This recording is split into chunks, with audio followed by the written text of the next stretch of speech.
Okay, yeah.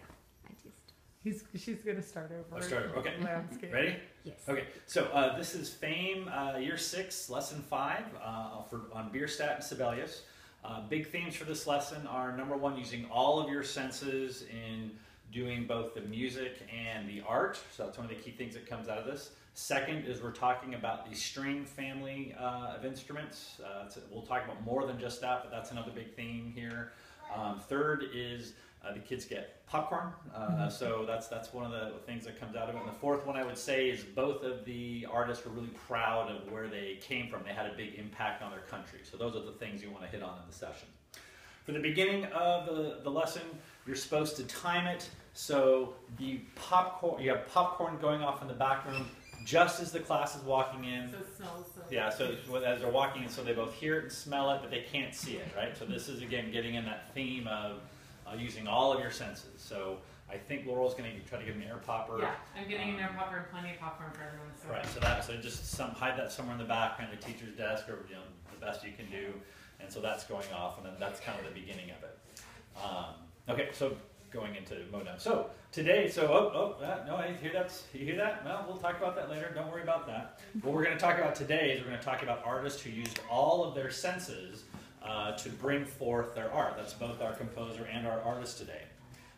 Both of them also lived in countries that were experiencing very big changes at the time that they were there. And in fact, the two what we're going to talk about today is, is Albert Bierstadt.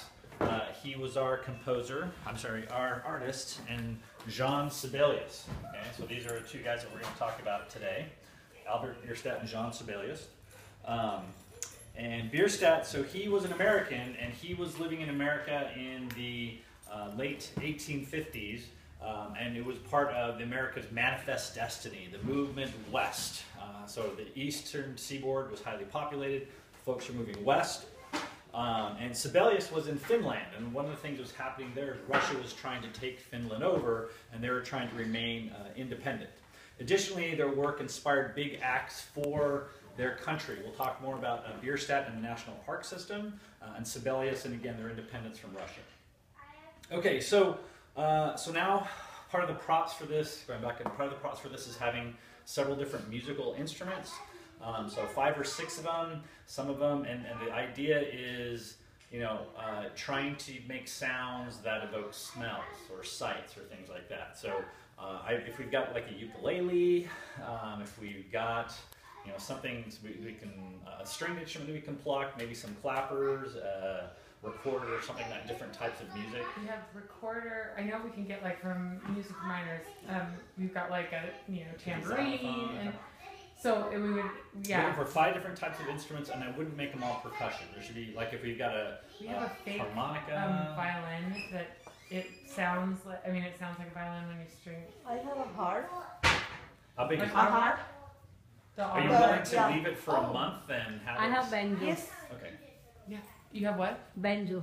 Okay, so we'll have some. Awesome. That's great. So we'll have instruments available, and each of the pick out volunteers, and they'll each kind of play the instruments. And the goal here is, hey, so you heard that thing going on at the beginning of it, the popcorn. We don't call it popcorn. Don't tell them. And they say, what sound? Which of these instruments sounds the most like it? And we'll get somebody to pluck a banjo, get somebody to play the ukulele, blow on a recorder, and kind of have the class say, oh, I think that sounds like whatever that was. Somebody else sounds like that's what it was. And get to what it was closest. Okay, so then getting into the senses. Okay, so some of you probably heard or said something about popcorn when we came in. But what senses did you use for that? How could you tell that you think that happened, but you don't know? Why do you think that? And we're trying to elicit hearing, because in theory they should have heard the popcorn popping, and smell. They should have smelled it because they couldn't see it. Okay, great. And then again for the older classes, so what are the other senses that we have? Okay, we've talked about hearing, we've talked about smell. Okay, give me one. Sight. Listening. What's that? No, hearing is listening. Hearing, excellent. Yeah. Touch.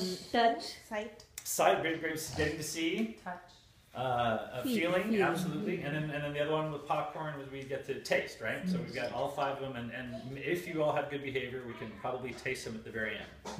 Okay, so that was, the first thing we went for was, what did the popcorn sound like, right? And I don't know, maybe it's some percussion thing that's popping like that to go for.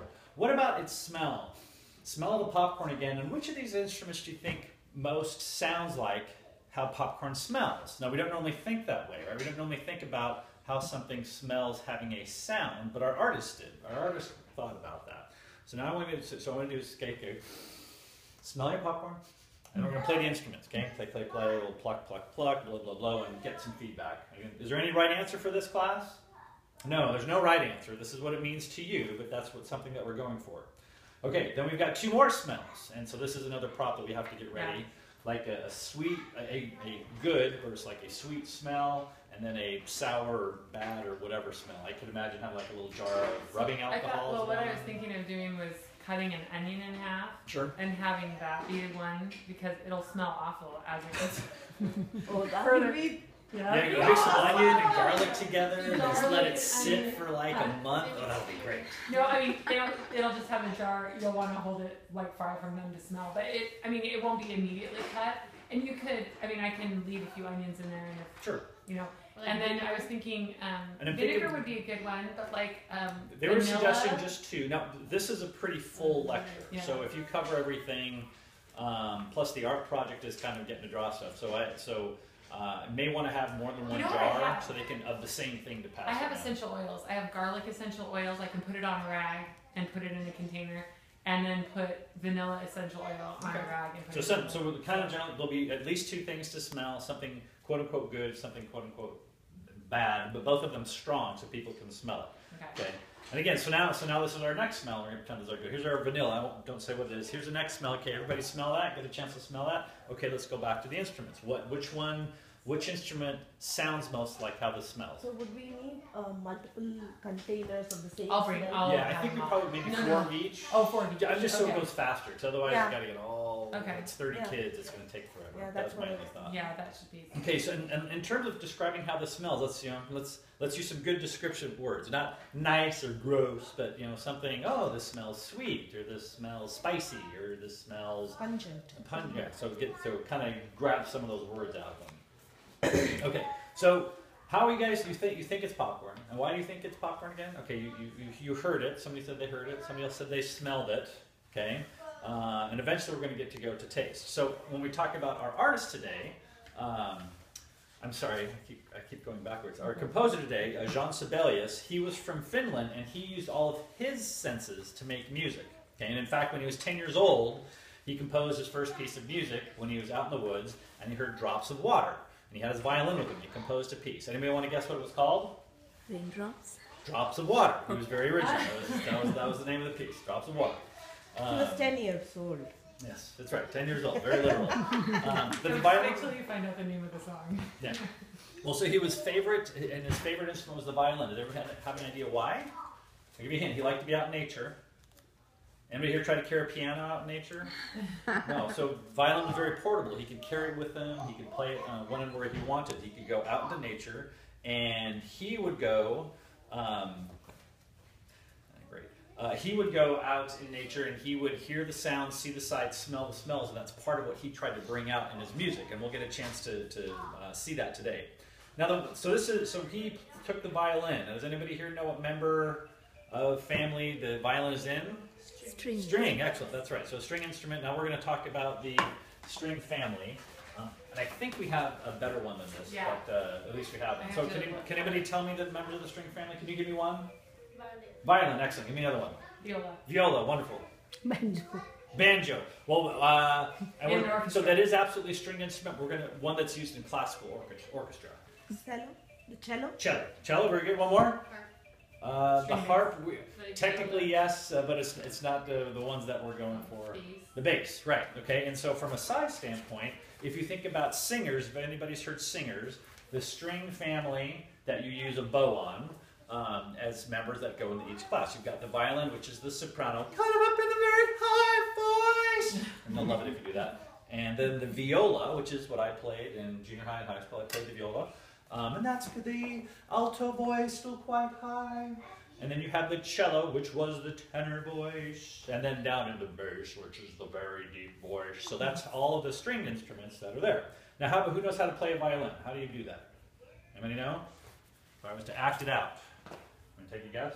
And actually, now I remember in the manual they say don't actually tell them that it's a violin, but do this. Like show, this is what he took out with him in the woods. So Anybody know how what do that's you called? differentiate? You just hold one closer and then the viola further out? Or? Well, so for the violin, you get them to guess the violin by showing. So he liked to take an instrument out into the woods with him, and he would play it like this. Anybody want to guess what instrument it was? That's why I do that. Okay. And so then after you get that out, so that's how we play the violin. How about the viola? Okay, viola is the same way, still under your chin, but a little bit further out, right? Anybody know how to play a cello? How do you play a cello? Okay, for a cello, you'll typically be sitting. You'll have it in your lap, and you'll play it with your fingering up here and in front. What about a bass? May I have you play a bass? You have to stand up, same kind of thing, but the basses can be taller than I am, so they're moving their hands up and down the strings like this while they're playing. Okay. Okay, so that's the covering of the string family. Does anybody have a violin?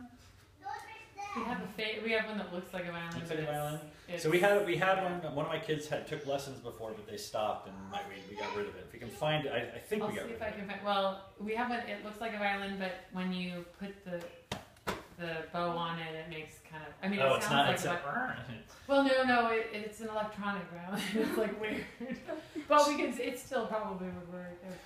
So one of the things they suggest doing is to give examples of the music that features the different instruments: violin, viola, cello, and bass. They had some recommendations in there. Okay. It's easy to do the violin. So here's Can all. we have a small recording of each? Yeah, so I'll put a as an CD example. together with the 4 in a row. The CD that was sent for rap, what format was that? Was So that this is a- MP3? It worked on. It didn't work on the old CD player. Yes, It works you on can, the I mean, new ones. I use my teacher's Yeah. old CD player. Everyone had to use the teacher. Yeah, everybody's a CD player. I think there's some they recommend in there, but for I think this is I think this is Beethoven's. Might be Mozart. No, it's Okay. Mozart. But anyway, so this is a great example. It's a concerto where it comes out, and then Brahms has a great one too. So it's very easy to get violin. You can get some Yo-Yo Ma. It's easy to get a cello. It's really hard to find music that focuses on the viola. The viola is almost always support.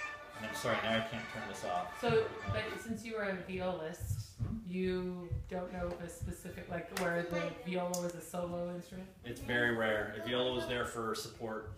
In fact, the viola is the butt of the joke of the orchestra. They make jokes about the violists being the ones that can't play very well. Yeah, that's right. But bass you can find too. It comes out in a couple of different pieces. There might be one in Peter and the Wolf. There's a couple examples in there that we can pull forward.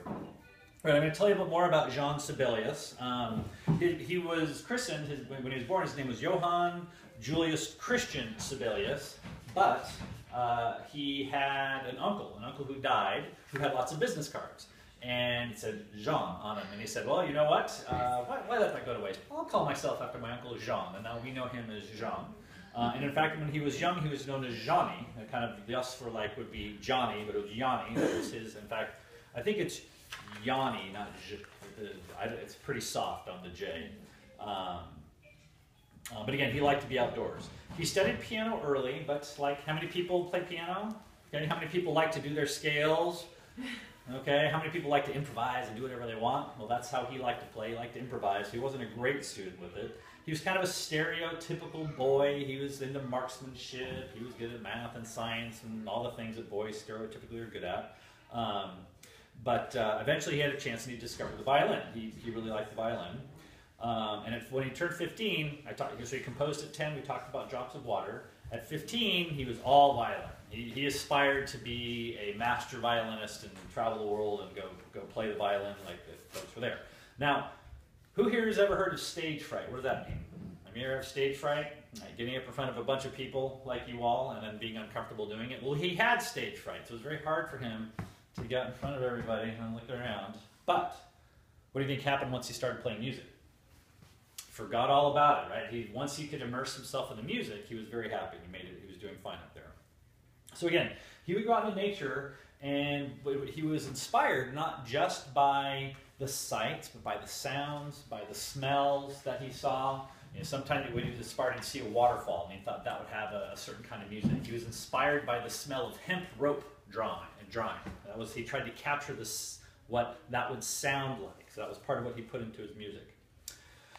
So his grandma really wanted him to be a lawyer. So he went to Helsinki and he studied law to make grandma happy.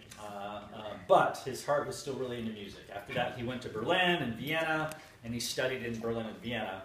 But in 1893, he came back to Finland.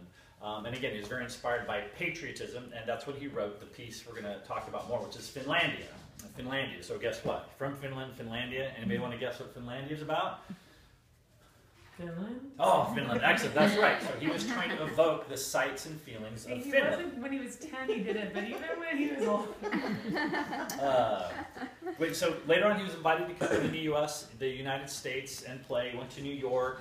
He composed. He conducted.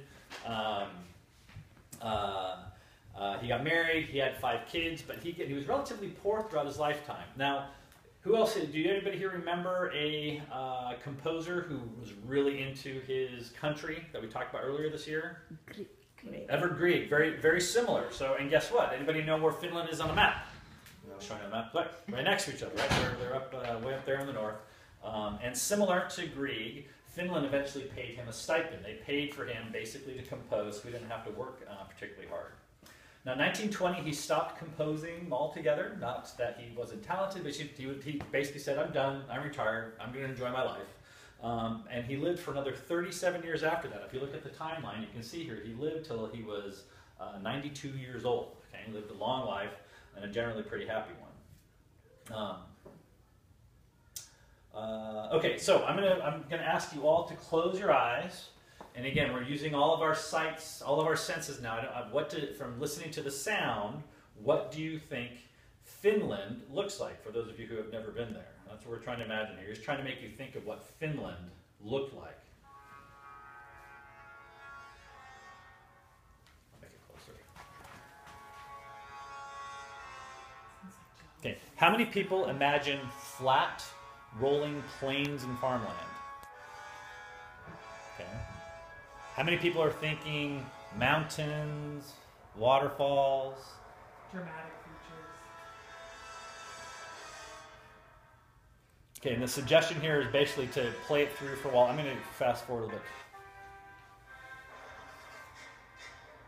And again, the intent here is for him to describe what the land looked like with his music. But that videotape is very beautiful. Hmm?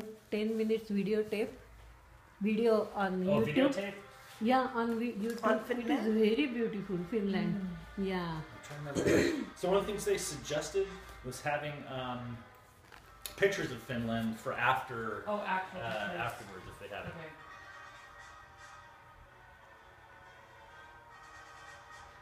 It sounds like ocean to me. That's okay. And then the other thing they talk about is at the very It is almost Sorry. 10 minutes long. yeah. That piece. Oh. Yeah. It comes from snow. So this is about a minute from the end. I'm not going to be able to do it justice from a volume standpoint. But one of the things to bring on here is the dynamic. There's a big build-up as you're coming into it. My husband took our speaker vault. So we want the dynamics visual as well. Yeah. I'm going to try to get the conclusion here at least once.